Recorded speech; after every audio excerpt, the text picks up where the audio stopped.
Assalamualaikum warahmatullahi wabarakatuh. Kali ini kita akan membahas contoh soal tentang getaran harmonik sederhana, yaitu ayunan bandul atau pendulum matematis ya. Oke. Sebuah bandul digetarkan selama 1 menit menghasilkan 40 getaran. Tentukan frekuensi dan periodenya. Oke. Nah, kita tulis yang diketahui ya. Ada ya bandul yang bergetar dengan 40 getaran. Jadi kita misalkan N, banyaknya getaran yaitu 40 ya, selama 1 menit. Jadi waktu selama 40 getaran itu 1 menit ya. Kita rubah ke detik ya, agar frekuensinya nanti yang kita dapatkan satuannya hertz dan periodenya satuannya sekon atau detik. Maka waktu T ini, waktu dalam 40 getaran ini kita ubah ke detik ya. Nah, yang ditanyakan frekuensi dan periodenya. Pertama, istilah frekuensi dan periode ini sudah pernah didapatkan di gerak melingkar ya. Kalau pada gerak melingkar terkhusus periode ya, terkhusus periode, pada gerak melingkar periode adalah waktu yang dibutuhkan untuk satu kali melingkar atau satu kali lingkaran penuh ya. Kalau pada getaran ya, kalau pada getaran itu kan gerak bolak-balik yang melalui titik kesetimbangan ya. Kalau pada getaran, periode adalah waktu yang dibutuhkan untuk melakukan satu kali getaran. Satu kali getaran itu adalah misalnya mulai dari titik A kemudian berbalik lagi ke titik A. Itulah satu kali getaran. Waktu yang dibutuhkan untuk satu kali getaran itulah periode. Nah, kalau frekuensi kebalikan dari periode ya, berarti eh, banyaknya getaran yang dapat dihasilkan dalam 1 detik atau tiap detiknya. Oke.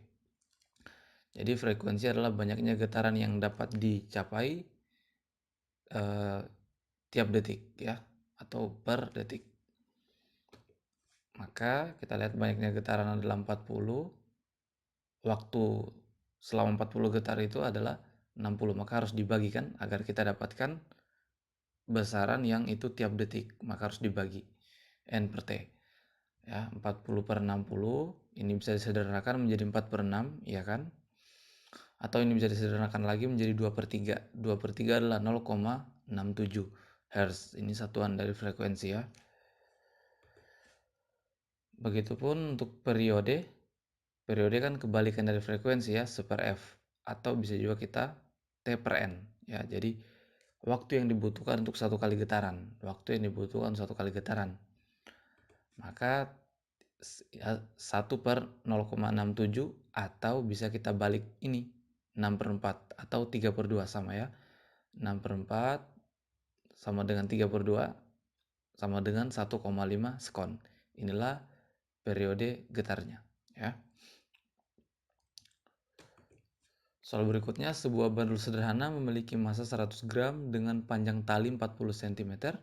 Jika percepatan gravitasi bumi 10 meter per sekon kuadrat dan bandul tersebut diberi simpangan sudut sebesar 5 derajat, tentukan gaya yang menarik bandul saat simpangan maksimum, periode serta frekuensi getarannya. Oke, di mana sin 5 derajat adalah 0,087. Nah, kita coba gambarkan ya, bahwa ada ayunan bandul sederhana, masanya 100 gram massa benda ya, panjang tali ya 40 cm. Nah, jadi diberi simpangan sebesar 5 derajat. Jadi tetanya ini 5 derajat ya. Maka kita akan mencari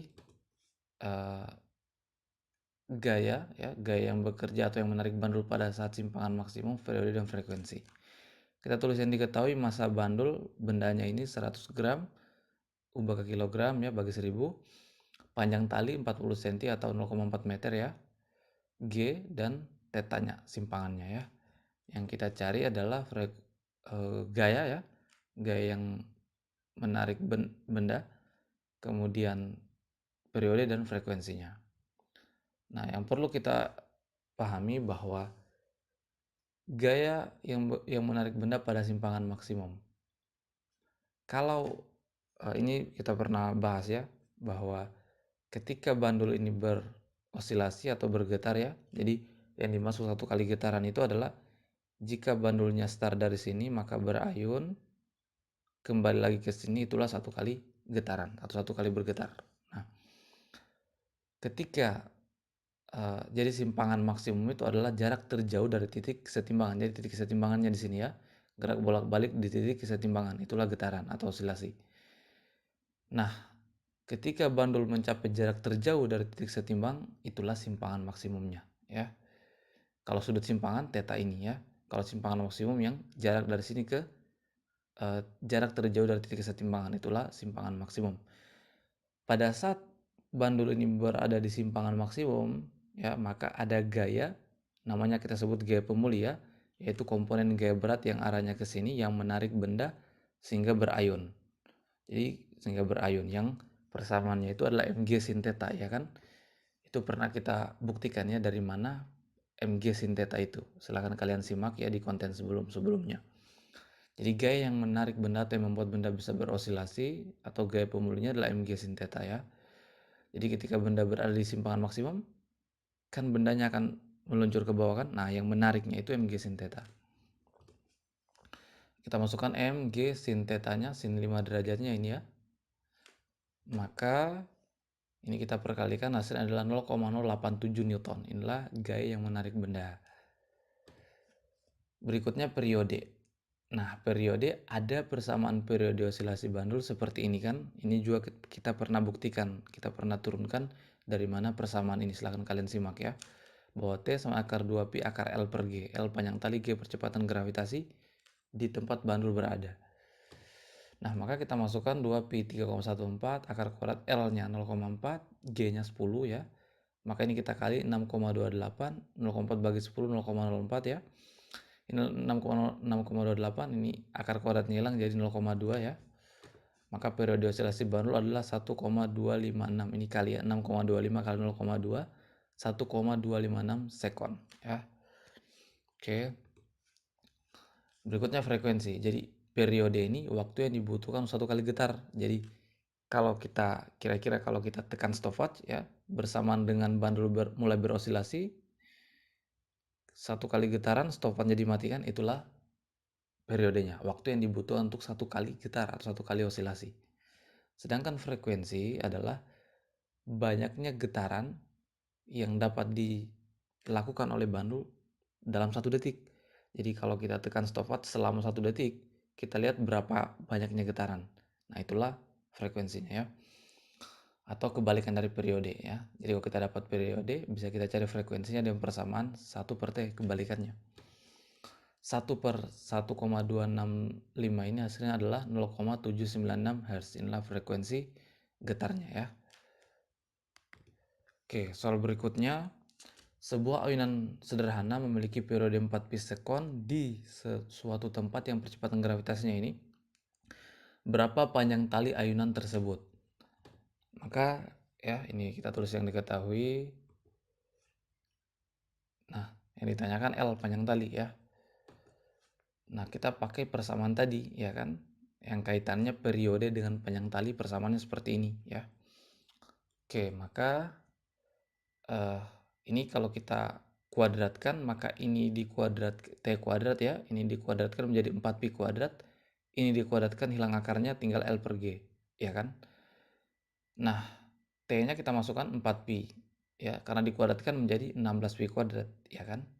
4 Pi kuadrat L per G, L yang dicari, G-nya 10, ya. Nah, ini Pi kuadratnya saling menghilangkan, kalau ini bagi 4 1, ini bagi 4 tinggal 4. Ya, jadi di ruas kiri tinggal 4, di ruas kanan tinggal L per 10. Maka L adalah 10 kali 4 ya, berarti 40. Inilah panjang talinya, 40 meter ya. Oke, soal berikutnya, perhatikan gambar berikut.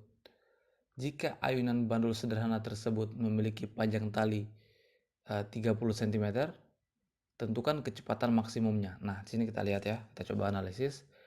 Panjang talinya 30 cm ya. Dan ketika mencapai simpangan maksimum, sudutnya 30 derajat ya. Jadi benda ini atau bandul ini kan berayun ya dari posisi A, posisi B, A, C, A, B, dan seterusnya ya. Kalau kita mengabaikan gesekan udara, inilah bandul sederhana ya. Getaran harmonik sederhana itu mengabaikan gesekan udara, maka sampai kapanpun akan berosilasi terus, kecuali ada gesekan udara yang itu akan menghambat gerak bandul dan lama-lama akan berhenti. Tapi kalau bandul getaran harmonik sederhana, kata sederhana itu maksudnya mengabaikan gesekan udara atau mengabaikan hambatan ya. Nah, maka kalau kita lihat bandul ini, kira-kira di mana letak bandul ini memiliki kecepatan maksimum. Kalau misalnya dari A ke B, ini kan kecepatannya semakin lama semakin berkurang kan, sampai pada simpangan maksimum kecepatannya 0, berhenti. Kemudian meluncur lagi. Maka kecepatan maksimum bandul adalah sesaat sebelum sampai ke titik A, ya kan? Sesaat sebelum sampai ke titik A, meluncur dari atas atau dari sini ya, meluncur sesaat sebelum sampai ke titik A, itulah kecepatan terbesarnya, ya kan? Itulah kecepatan maksimum. Maka yang kita cari kecepatan di titik itu, ya. Nah, maka ada persamaan kecepatan maksimum seperti ini. Ini kita pernah buktikan di konten yang lain. Silahkan kalian simak ya, bahwa kecepatan VA ya, kita tuliskan VA di sini karena sesaat sebelum sampai ke titik A, yaitu akar kuadrat dari 2GL dalam kurung 1 kurang cos theta. Sebenarnya ini 2GH. H itu ketinggian ini ya. H itu adalah ketinggian dari sini ke sini ya, titik dari posisi B misalnya kalau meluncur dari B diukur dari sini ketinggiannya H.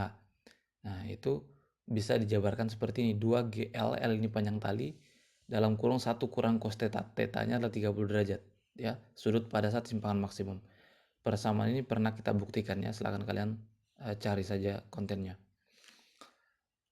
Nah, maka tinggal kita masukkan ya, 2G ya, L-nya 0,3 ubah ke meter ya. 1 kurang cos 30. Maka ini 2 kali 10 kali 0,3 adalah 6, dalam kurung 1 kurang cos 30 adalah 1/2 akar 3. Ya kan? Nah, akar 3-nya di sini 1,73 ya diketahui, G-nya 10 ya tentu saja. Maka di sini 1/2 akar 3-nya 1,73 ya. Maka 1/2 kali 1,73 adalah 0,865 ya. Nah, ini menjadi 6, ini 1 kurang ini adalah 1 kurang 0,865 adalah 0,135. Jadi tinggal 6 kali ini. Hasilnya adalah 0,81. Atau keluar akar kuadratnya ya, maka menjadi 0,9 meter per sekon. Ya, akar kuadrat dari 0,81 adalah 0,9 meter per sekon. Inilah kecepatan maksimum bandul yaitu sesaat sebelum mencapai titik A, 0,9 meter per sekon.